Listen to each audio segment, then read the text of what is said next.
Does service play a role in helping us live a life of happiness? Absolutely. And after this, we'll maybe open it up to the audience. So after we do this question, we'll open it up to any questions that anyone in the audience has. The role that I see service playing is, here we are talking about oneness.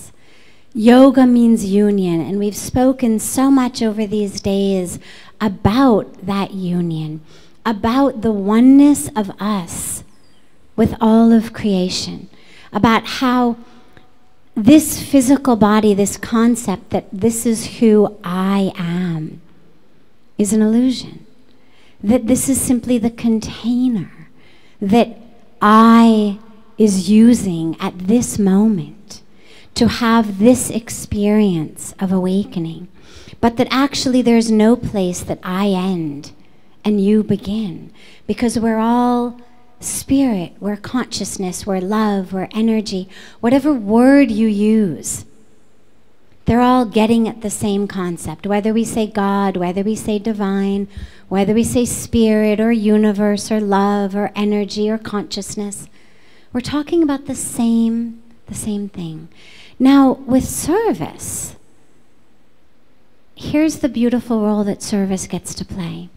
There's two ways to serve. I can serve as me serving you, I who have serving you who don't, I as a great humanitarian serving the needy.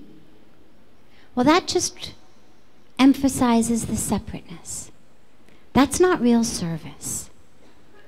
What real service, real seva is serving myself in you.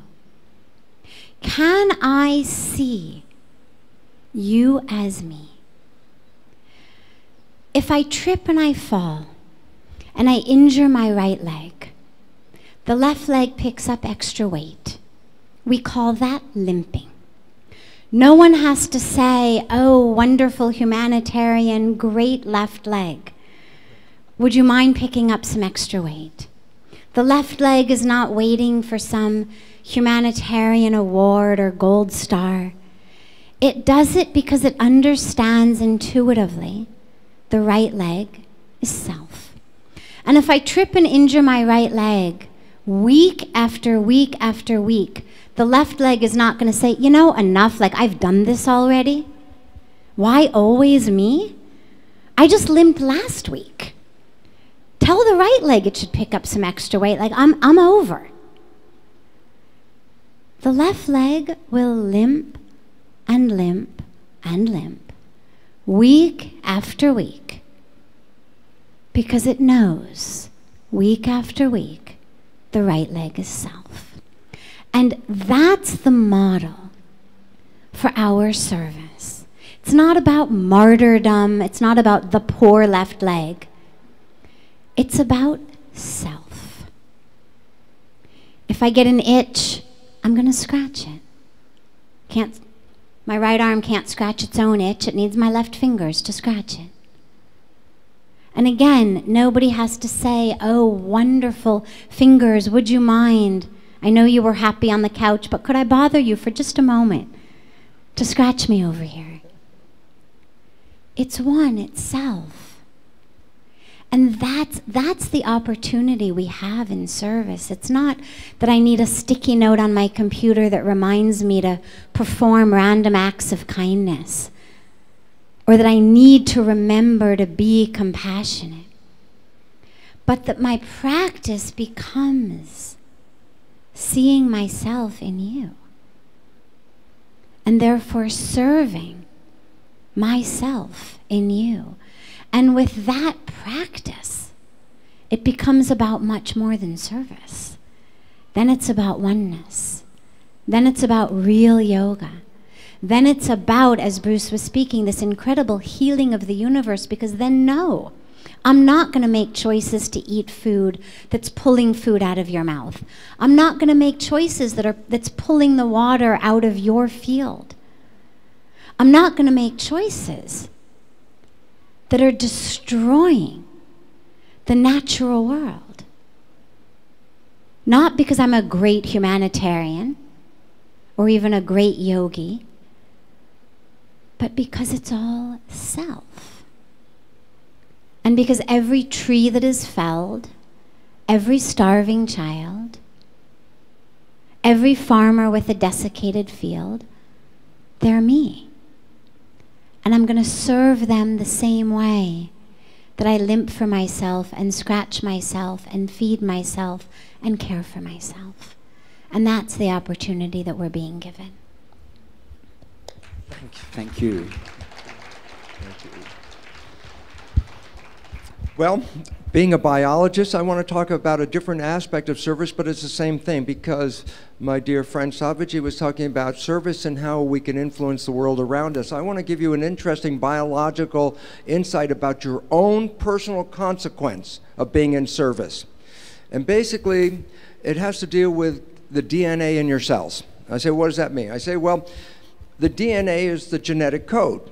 I say, and every time the cell divides, you have to copy that code.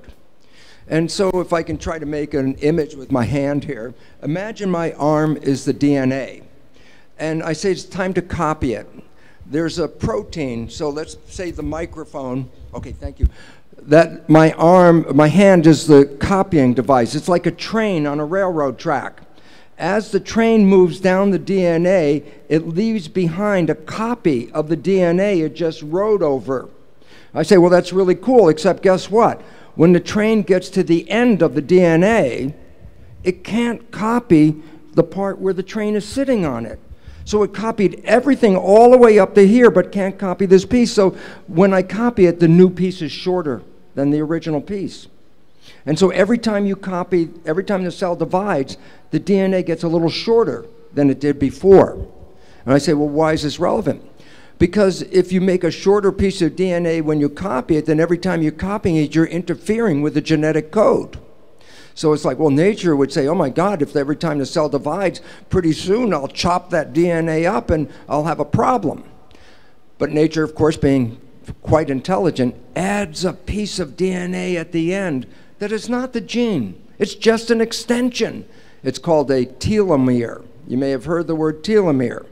And I say, what is it? It's an extra railroad track, but it's not the genes. And I say, why is it relevant? Because every time I copy it, I lose a piece of the telomere, but I didn't cut into the genes. And I say, well, what's aging all about? And here's what we now know. Aging, depression, and disease result when you copy the DNA so many times that you run out of that track of telomere, and the next time you copy, you're cutting off the gene, which interferes with your biology. So originally it was thought, oh, the telomeres have a fixed length, and every time it divides, you lose a piece of the length, and the scientists back in the 60s, Leonard Hayflick, calculated how many times can a cell divide before it runs out of telomere? And it came out, oh, it was about 50 to 60 cell divisions. I say, well, why is that relevant? Because our stem cells, which keep us alive, when they keep dividing, what happens after your stem cells went through 50 cell divisions? Now your stem cells won't work anymore, and now you can't replace your cells in your body. And that's when they said, oh, humans have a given lifetime. You know, 90, 100 years at max, and that's your lifetime because that's when you run out of telomeres. That was very depressing because it says, oh my God, if I'm under stress, I actually cut the telomeres even faster. The more stress you're under, the more they disappears.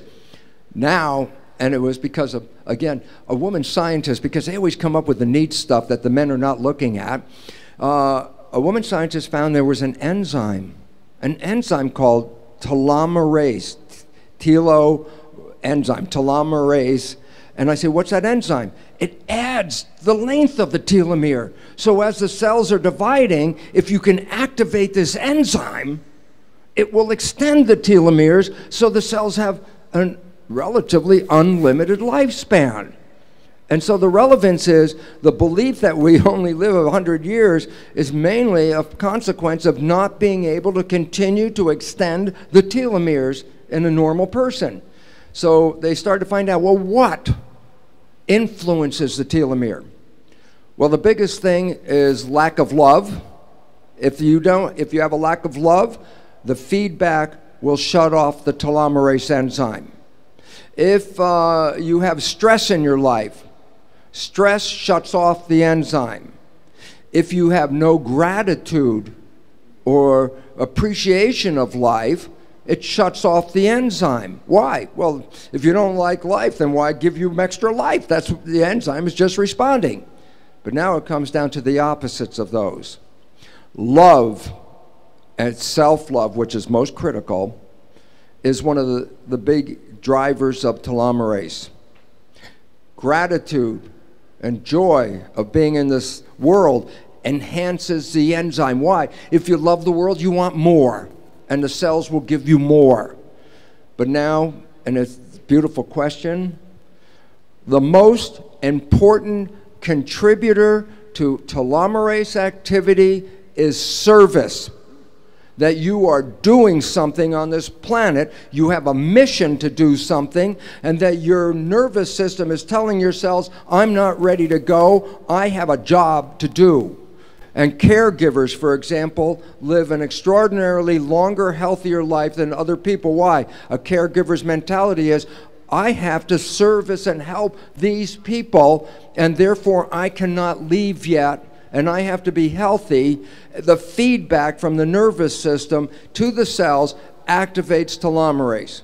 So the simple line is this: if we have a mission and we have something to do on this planet, you will activate telomerase. Service is one of the primary things.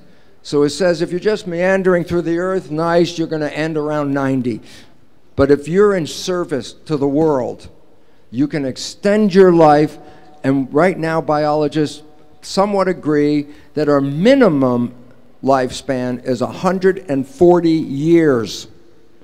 And yet, with the stresses, with a lack of love, and not having a mission, we die 70, 80, 90 years of age. So is service important? It is one of the most valuable things to give you a longer, healthier, happier life, because the universe is honoring you. You're going to work with the universe says, I'm going to give you that opportunity. I'm going to extend your life and extend your health. So again, as we're here in this yoga community, and the messages from our teachers, such as my dear friend, is the message of we are here to work together, we are here to help change the world, we are here to help and uplift everyone we can. Why? It comes back, and it gives you the pleasure and the love of being on this most beautiful experience called planet Earth. Thank you. Thank you. Amazing.